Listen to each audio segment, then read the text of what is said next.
நான் சமைச்ச மீன் குழம்பு என் மாமா ரசிச்சு சாப்பிடுது.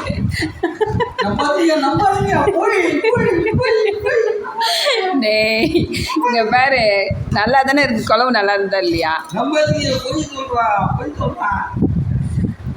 இது என்ன மாமா நல்லா இருக்கா இல்லையாடா?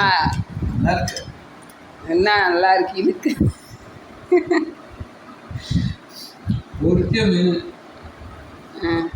அடிப்பொடி வச்சு குழம்பு காரி தெரியுது கேட்டான். என்னதா காரி தெரியல. தேங்காய் என்ன விட்டா மாடல, தேங்காய் குறைச்சி விற்கிறாலே டேஸ்ட் இருந்தா. அடுத்த டைம் சரி பண்ணிக்கிறேன். கண்டிப்பாக அடுத்த டைம் நான் நல்லா சரியாக வைக்கிறேன் மாதிரி பர்ஃபெக்டாக வைப்பேன். புளி கம்மியாக தானே இருக்கு. புளி இருக்கா இல்லையா? என்னது இன்னும் கொஞ்சம் போடணுமா? அதான் பச்சை மிளகா போட்டுட்டு சாப்பிடுவாங்க.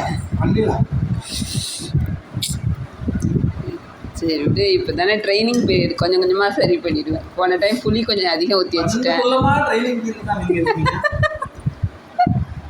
12 வருஷம் நானாக சமைச்சேன், அம்மா தானே சமைச்சிக்கிட்டு இருந்தது.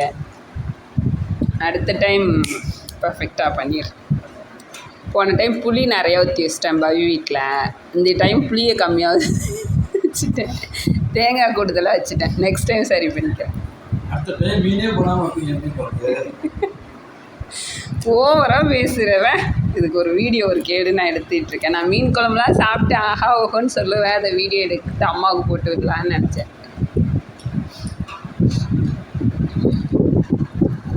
என் ஃபேஸையும் நான் காட்டிக்கிறேன்.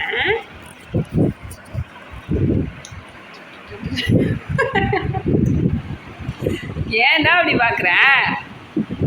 உண்மையிலுமே நல்லா இல்லையா மாமா? இல்லை சீரியஸாக சொல்லு, உண்மையிலுமே நல்லா இல்லையா?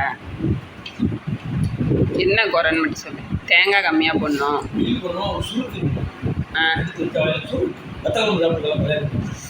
அது இனிப்பாக தான் இருக்கும், சுருக்காலாம் ஒன்றும் இருக்காது.